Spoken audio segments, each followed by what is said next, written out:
Hello and welcome to our series of Firefly reviews. I'm Paul. And I'm Dave. And this week we're discussing the episode Heart of Gold. This episode originally aired in the UK at least on August 4th, 2003, with no viewership numbers available because I'm just too lazy to find ones for the UK. Alrighty, so number one song in America this week, Dave.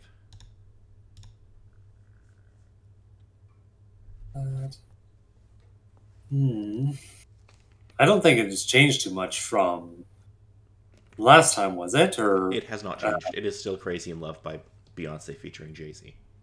Mhm. Number one movie in America this week. This has changed. Wouldn't be surprised. It would just be a question of what would have supposedly topped it. But then, with what was from last time, I'll give you a hint.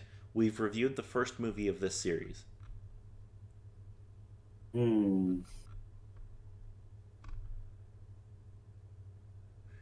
There's been a couple particular ones, so there's nothing immediately jumping out. And I was not particularly happy to have reviewed it afterwards. But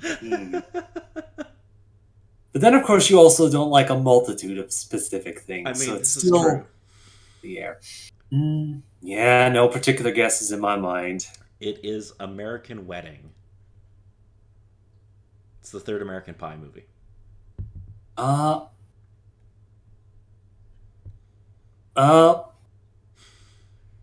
guess that's true. Again, after the one particular movie that you showed me, I haven't exactly researched many of the other ones. Yes. But yeah, I shouldn't be surprised. It is a bit of a series. It's a surprisingly large series. I think there's 8 movies in the franchise now. Yeah, that sounds about right. Maybe there's 9. I don't remember. Anyway. WWF champion at the time. I don't think it probably changed from last week. No, it's still Kurt Angle. Nah, yep. It was just on the tip of my tongue. Just not have an easy time with naming most of the particular wrestlers. Well, now we're going to talk about some video games. Ooh. And I figure we'll do all of August because we won't get a chance otherwise.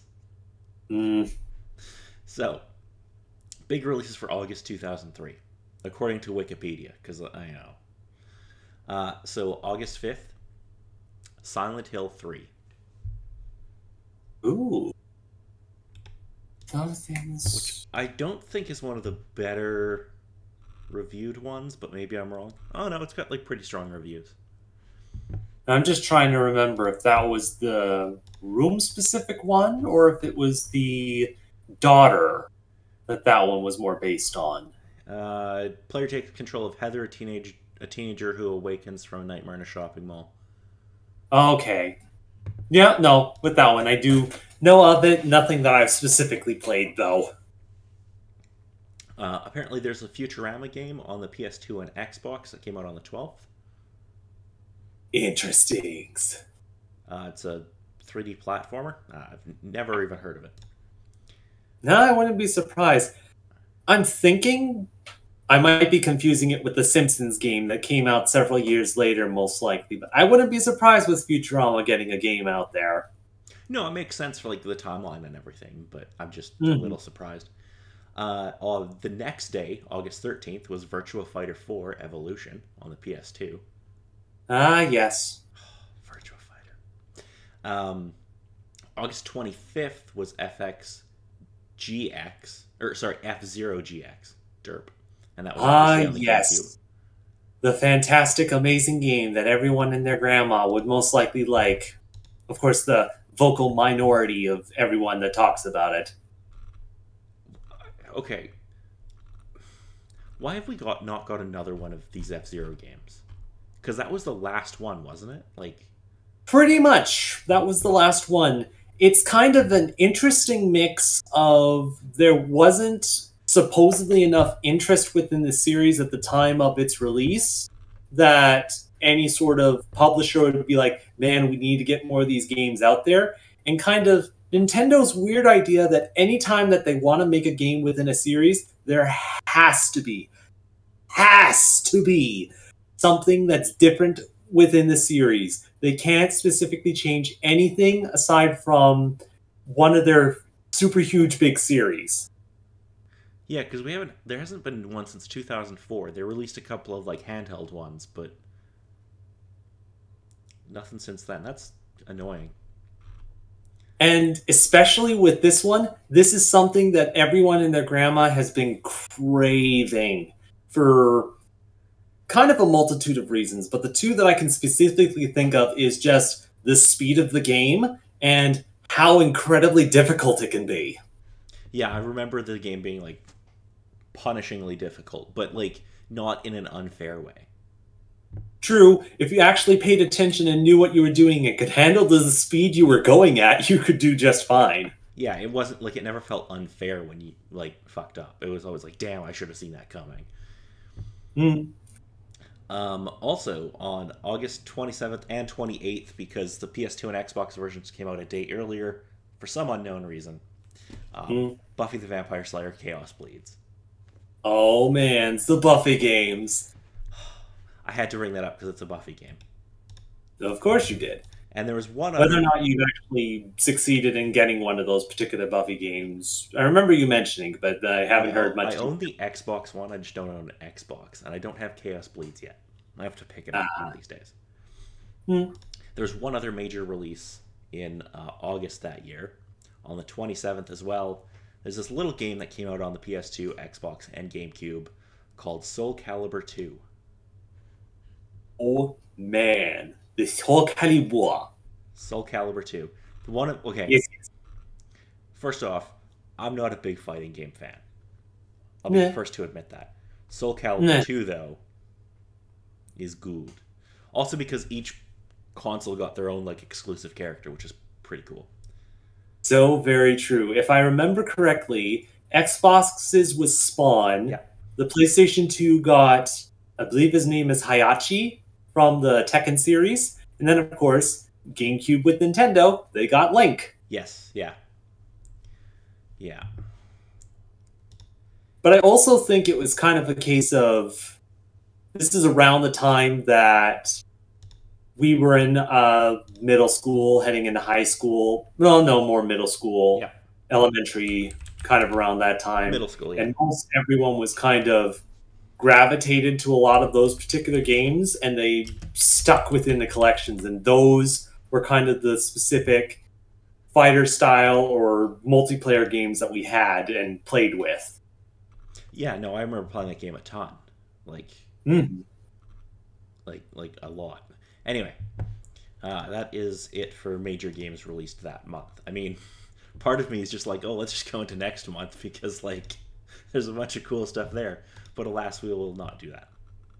Yes, we have another thing that needs to be spoken of. We can't just spend the entire time talking about video games from 2003. Yes, we just need to think of a different show to actually discuss about that, I'm sure. I mean, this particular show is about Firefly. I mean, if you can come up with an excuse for it, I'll gladly do it. Anyway, this episode starts at a brothel in the middle of a barren land. A powerful man named Rance Burgess, oh, what a name, accompanied by thugs, approaches the madam, Nandy, demanding to see a woman named, I'm going to probably butcher these names, Pedaline. When Nandy denies the presence of Pedaline, Burgess's thugs drag her out, and she is visibly several months pregnant. Burgess extracts a DNA sample, telling her that he will return for his child if the test on the DNA proves the child to be his, threatening to cut it out of her if need be. Aboard the ship Serenity, the companion Anara receives a distress call from Nandy, who is revealed to be a good friend of hers. After Nandy requests Anara's help, she goes to Mal, and she explains that basically these folks need help because they're not being protected by the guild, and there's a bunch of assholes there. Mal agrees to assist, but declines payment. After Serenity lands near the ranch, Jane takes advantage of the hospitality of the women there. While Shepherd Book joins some of the women in prayer, and Dr. Tam goes to examine the pregnant woman, who will give birth soon. Uh, Mal gets to know Nandy, who explains the poverty that Burgess enforces on the locals. Seeking to size up his opponent, Mal, along with Anaria, attends a public event attended by Burgess, not informing him of his alliance with Nandy. Mal speaks with Burgess and even examines the high-tech laser gun that Burgess carries with him. Mal ultimately confirms Nandy's assessment of Burgess, and after Mal and Anaria depart, Burgess receives confirmation that he is the father of the child. Returning to Nandy's ranch, Mal offers to evacuate the area with Nandy and her people rather than face a monster who thinks he's right with God, and who won't back down after a single thrashing from some temporary help, but Nandy refuses to leave her hard-earned property and way of life. Mal, who admires her stubborn streak, reluctantly decides to stay and accept the challenge of defending the ranch. As the Serenity crew prepare for an attack by Burgess and his forces, the second-in-command, Zoe, has a tense confrontation with her husband, Wash, in which she insists that they will have a child in the near future. Petaline goes into labor with Anaria and Dr. Tam and River at her bedside. Nandy and Mal spend some time together, during which Nandy inquires about Mal's relationship with Anaria and relates her own past, which includes the companion training she shared with Anaria on the latter's home world. She says that Anaria was in the run to become the house priestess of the house Madrasa when she suddenly left without explanation to travel among the Alliance worlds. Nandy had left before then, however, straining the restrictions of companion life. She moved to this border world and assumed control of the whorehouse from its previous owner, who kept the employees there addicted to drugs, and in doing so she improved the life of the girls. Mal and Nandy gradually moved towards having sex, pausing only when Nandy says, "I ain't her," which Mal deflects without directly acknowledging her implications of his feelings for Inara.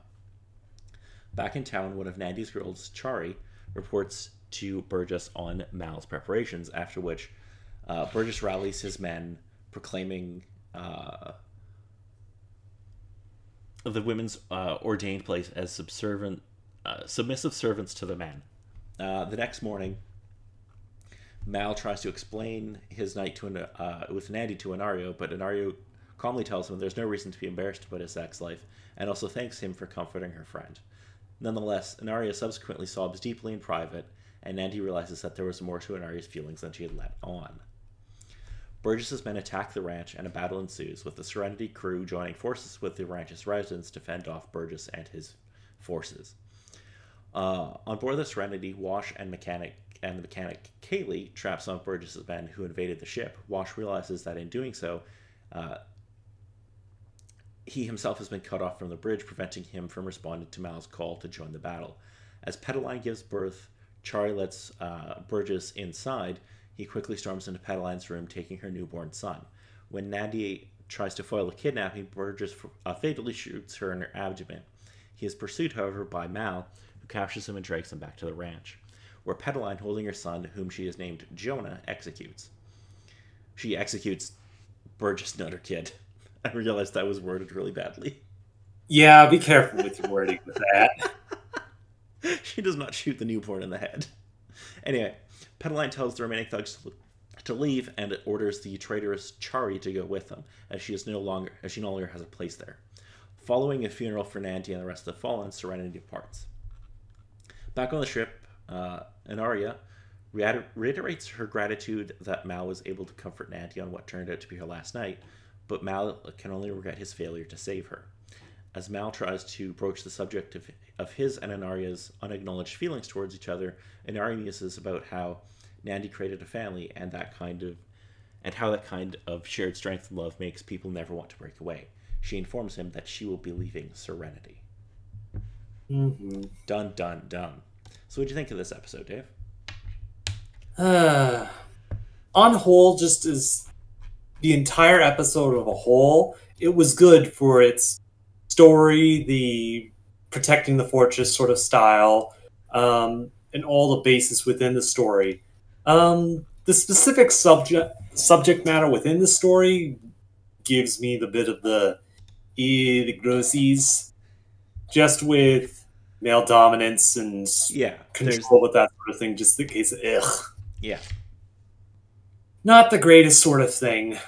But then also just sort of seeing the other little bits of stories with uh, Jane's reaction to getting to the brothel, his kind of reaction with things, um, as well as with Kaylee and Wash having their own side of the things, with everyone first getting to the brothel and heading off from there. And it's like, well, I'm alone and don't have anything to do with it, this story. Wash, tell me I'm pretty. it's a very funny moment between the two of them. And then kind of extending along that with them going onto the ship, working with the bandits that got onto there and trying to protect the ship to try and help out with the fight, but them being sort of separated from things as well is an interesting part of the story. And just everyone's thoughts and convictions with everything within the story, with the head of the brothel, with her determination to stay with things and try to protect what she's made. Mal with his sort of thoughts of things, moment of weakness, but just his concern with most of the stuff that happens, and especially with Inara with being so affected by that and just having to go into this particular sort of route of things. I sort of had an inkling that this sort of thing would happen, but never really knew how the story would kind of go about it. Yeah. Yeah. Unfortunately, we're not going to get a whole lot of. Well, obviously, we don't have a whole lot of episodes left.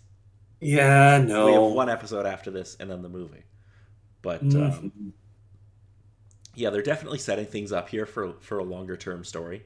I think it was originally planned as either 5 or 7 seasons. I see. And obviously, we don't get that. So sad. It is. It is sad, actually. But yeah, it's a pretty good episode. But you know, like it's fine. There's some fun moments in it, but overall, it's kind of just it feels a bit fillery, except for a couple of moments between Mal and Anaria. No, Inara. I can see that. Also, with the couple on the Serenity, it was interesting, sort of seeing their thought of, yeah, it would nice to have a kid, but especially with their sort of lifestyle. Wash kind of being like, do you think that would be kind of the smart idea with what we have? But just the fact that it's there and it's something that they need to work with within their relationship. Yeah, yeah, yeah. They're definitely, like I said, they're definitely setting stuff up, but unfortunately, it's not really going to get paid off. Yeah, so sad for that. So next week, we will be discussing the episode Objects in Space, which ended up being the series finale. Serenity is going to encounter a ruthless bounty hunter who will stop at nothing to retrieve River. But River, feeling unwelcome on the ship, takes a novel approach to escaping from the long arm of the Alliance. It's going to be River bollocks, and it's going to be good. Oh boy. So until next time, I'm Paul. And I'm Dave.